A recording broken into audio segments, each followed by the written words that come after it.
Soy la maestra Rocío Álvarez, soy coordinadora institucional de equidad de género de la universidad. Doy clases, pero también tengo este cargo administrativo de carácter general en la universidad. Ok, ¿y qué es el CIEG? El CIEG es un órgano administrativo, pero también académico, que lo que intenta es hacer varias cosas. Uno, promover prácticas sobre perspectiva de género. Dos, transversalizarla en la universidad. Y tres, generar condiciones para la certificación en la norma en igualdad laboral y no discriminación, la 025. Okay, y desde su creación, ¿cuál es el impacto o qué impacto ha tenido dentro de la comunidad universitaria? Pues para empezar, la creación de la CIEG ha permitido la institucionalización de la perspectiva de género como tal. Anteriormente existían o habían existido unidades de género que tenían un aspecto propiamente académico, pero sin ningún impacto a la comunidad y sin ningún papel que impulsara transformaciones de fondo en materia de género, de construcción de la igualdad y de equidad de género. Pero ahora con la creación de la CIEG, lo que se ha generado es desde la construcción de protocolos o acciones que no existían para atender violencias específicas como el acoso y hostigamiento sexual. Se ha generado también células de acción en 39 espacios de la universidad. Anteriormente las acciones eran como muy localizadas, ahora estamos expandiendo de manera participativa todas las acciones de sensibilización y de difusión de los temas de género que son estratégicos para la comunidad universitaria. Y bueno, al ser un tema de género, ¿con qué obstáculos te has enfrentado? Pues los obstáculos van en diferentes categorías, ¿no? Desde posicionar un área absolutamente nueva hasta un tema que a veces está rodeado de mitos que no generan una muy buena aceptación en algunos espacios. Pero también he contado con una coyuntura favorable en el sentido de que, por ejemplo, tengo una abogada general que está comprometida con la perspectiva de género, un secretario de rectoría que tiene conocimientos de género, un rector que está posicionado en la perspectiva de género y que de inicio esta coordinación, cuando él era secretario de docencia, fue iniciativa de él. Entonces, tengo un contexto favorable a diferencia de otras instituciones que han intentado posicionar el tema en la universidad, pero también es difícil romper con estructuras mentales que aborden el tema de la igualdad y de la no violencia, ¿no? ¿Y cuál es la respuesta de los jóvenes universitarios en materia de género? ¿Les interesa o es algo que les es indiferente? Hay mucha variedad de opiniones. Hay algunas personas que son sumamente comprometidas. He tenido la buena experiencia y cada vez son más los jóvenes que quieren involucrarse en tareas de género, en estancias de investigación, en actividades de la coordinación, pero también hay otros, sobre todo aquellos que se encuentran en ciencias exactas, que presentan una poca aceptación del tema que impide que se involucren.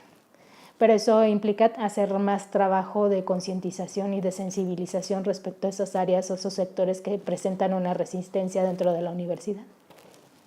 ¿Cómo definirías el ambiente universitario? ¿Es un ambiente violento o los casos que se presentan son aislados? Yo diría que el ambiente universitario no dista mucho de lo que vivimos socialmente, porque al final el espacio universitario es un ámbito en donde convergen diversos pensamientos, diversas formas de socialización, diferentes niveles económicos, diferentes niveles de educación y diversos niveles también de apropiación de la perspectiva de los diferentes roles y expectativas de género. Entonces sí, efectivamente hay casos en la universidad, no son los más, pero sí hay casos que debemos empezar a atender y a visibilizar. Y bueno, ahorita que hablas un poco del entorno, ¿cómo ves el panorama en la ciudad de Toluca en materia de género? Creo que en la perspectiva formal se ha avanzado mucho. El problema es cómo llegamos a la sociedad, porque al final del día podemos tener instrumentos jurídicos muy avanzados o podemos tener transformaciones institucionales que abonen a una cultura de la equidad y de la igualdad y de la no violencia, pero si estos valores no llegan a la sociedad, evidentemente se van a seguir reproduciendo las violencias. Tenemos que empezar a buscar formatos o formas de hacer llegar a la comunidad estos valores y de apropiarse de estos valores si queremos que haya de verdad cambios. Personalmente, ¿cómo fue que te interesaste en trabajar pues, en materia de género? ¿Hubo algún detonante o fue algo así causal, así que se dio? Fue algo muy poco común porque el acercamiento que tuve por primera vez sobre la perspectiva de género lo tuve con un varón. Tenía yo un compañero de licenciatura que en uno de los talleres para la elaboración de tesis ingresó a este taller de género para precisamente hacer su tesis sobre violencias políticas en contra de las mujeres y la subrepresentación política de las mujeres. Y entonces compartía conmigo textos en donde se explicaba la diferencia sexual, en donde se explicaban las violencias de género y me comentaba lo que veía en sus clases alrededor de este taller de tesis. Entonces me empezó a gustar el tema de género desde la licenciatura gracias a este amigo que hoy es investigador de ECOSUR. Súper bien. ¿Por qué es importante hablar de género y violencia de género? ¿Por qué es importante? Primero porque se tienen que visibilizar. Una característica fundamental de las violencias es que están tan normalizadas que las hemos dejado de ver y por supuesto de tener una perspectiva de indignación sobre las violencias. Entonces, entre más invisibilicemos las violencias, más se reproducen. Y el problema de la reproducción de las violencias son los efectos adversos y los malestares que éstas generan. Y por su parte la desigualdad, ¿no? Y estas cuestiones de género que hablamos son elementos constitutivos de las relaciones humanas. Están y atraviesan todo lo que hacemos, desde nuestros discursos hasta nuestras relaciones. Entonces, comprenderlos es algo consustancial a entender el por qué se generan ciertos hechos o por qué tenemos ciertos significados e interpretaciones respecto a las cosas. ¿Qué tan positivo es tener una división de géneros por etiquetas? Bueno, aquí partiendo desde la premisa de que el género divide, así, ¿qué tan positivo es clasificar hacia las personas por identidad de género? No podría ponerlo en la gama de positivo, porque al final el género nos permite, con sus categorías teóricas, explicar ciertos fenómenos sociales. Hay diferentes corrientes analíticas. Por ejemplo, Judith Butler habla de deshacer el género, esta perspectiva de género, porque precisamente habla de estas etiquetas que señalas, ¿no? Entonces, Judith Butler habla de una dimensión casi identitaria, ¿no? De construcción de performatividad, en donde no debe existir estas etiquetas. Sin embargo, por el otro lado, son expectativas teóricas que nos permiten configurar una explicación acerca de las cosas, y esto es absolutamente normal en cualquier disciplina o ciencia. No podemos entender o trocear ese pastel enorme que es la realidad si no lo dividimos en segmentos o en partes. Y yo creo, y abono más a la cuestión explicativa de la perspectiva de género, más que deshacer el género. Bueno, ahorita el común de las personas relacionan la palabra género con las mujeres. ¿Cómo desmitificar o cómo cambiar la conceptualización de las personas respecto a género? Bueno, existen muchos mitos. Primero, estos mitos se han construido en torno a dos cosas: a cómo se ha difundido la idea de género como un asunto exclusivo de mujeres en medios de comunicación, en la misma academia, en las políticas o en las acciones gubernamentales. Pero también responde a las políticas de discriminación positiva que solo están dirigidas a las mujeres como medidas de nivelación de las desventajas que éstas padecen en un contexto social diferenciado, ¿no? Y la idea del mito debe iniciar con la resignificación de la perspectiva de género, de eso que llamamos género. Debemos hacer que las personas entiendan que es una categoría que está inmersa en todos y que afecta a todos, que no es exclusivo de las mujeres, y que si se han hecho acciones específicas para las mujeres es porque existe una necesidad fundamentada y estratégica en el que se han centrado las acciones relativas hacia las mujeres, ¿no? Pero también debe haber una expectativa en donde el género realmente cobre sentido. Hoy en estas etapas de modernidad tendemos a utilizar palabras como derechos humanos, como género, como paz, como muchos otros elementos que son importantes para la construcción de una relación armónica social, no solo entre individuos, sino entre naciones. Pero están generándose una carencia de sentido respecto a estas.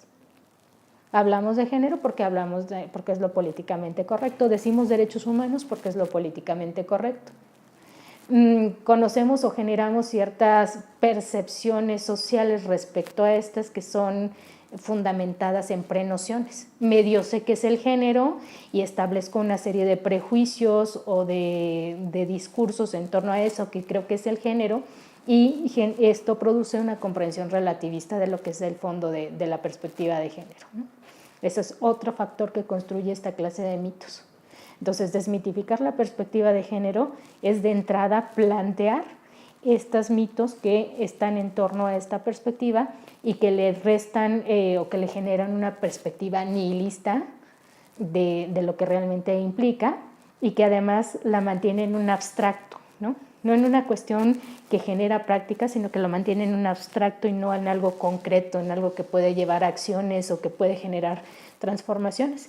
Y otro mito que se sustenta mucho en las cuestiones de género, pero en prácticamente en todo lo que hacemos en la vida, es el culturismo. El culturismo como una perspectiva determinante del destino de las personas, algo que como si fuera inmutable, ¿no?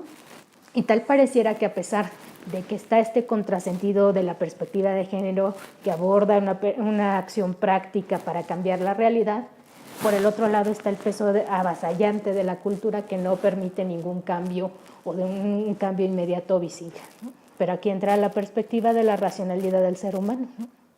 Si ya hemos comprendido que las cuestiones de género resultan un problema social grave en diferentes dimensiones, pues lo más viable es que aceptemos la posibilidad de nuevos paradigmas explicativos, pero también de cambios en nuestras prácticas. ¿Cómo hacer ese cambio, no? No sé, igual si no sabemos nada de género, ¿qué nos recomiendas, o lecturas o algo? Bueno, podría ser a través de lecturas básicas sobre la comprensión del género. Pero regularmente siempre te enfrentas, cuando le dices, a ver, bueno, ¿quieres entender el género? Lee esto, ¿no? Te enfrentas con dos barreras. Uno, la cuestión de las personas que no quieren leer, y dos, las personas que generan una interpretación errónea de lo que leen. Entonces, y aparte el prejuicio de que lo escribe una mujer. Ay, mujeres hablando de cosas de mujeres otra vez, ¿no? Entonces, lo primero que yo haría sería generar mecanismos de desmitificación del género, que es lo que hemos estado haciendo un poco con la capacitación de los comités de género, que son esas células que atienden la perspectiva de género y que van a empezar a operar de manera formal el próximo año, porque lo primero que se hace es capacitarlos, pero generando esta ruptura respecto a los mitos de género, y posteriormente irlos capacitando de tal manera que puedan ser duplicadores o reproductores de lo que aprendan en las capacitaciones, ¿no? E impulsores también de acciones en la comunidad universitaria. Y para finalizar, ¿cómo mides el impacto de las acciones que han implementado aquí en el CIE? Hay dos formas de medir el impacto. Regularmente lo que se hace desde una perspectiva formal, institucional, es medirlo a través o de manera cuantitativa, cuánto se hace o qué se hace. Pero independientemente de eso, yo siempre hago un diagnóstico cualitativo en donde empiezo a ver los casos, las expectativas que tienen el alumnado, los docentes y los administrativos, para conocer qué tanto hemos avanzado en el grado de sensibilización en materia de género de las personas. Porque si no tienes estos dos componentes, tanto la cuestión cuantitativa como la cualitativa, tenemos un sesgo que no nos permite visibilizar el verdadero impacto, no solo números, ¿no?, sino las transformaciones que se están logrando en la comunidad universitaria. Hoy te puedo decir que hay más denuncias, hoy te puedo decir que los casos que he atendido han tenido una transformación importante en materia de cómo significan la vivencia que han sufrido en la universidad.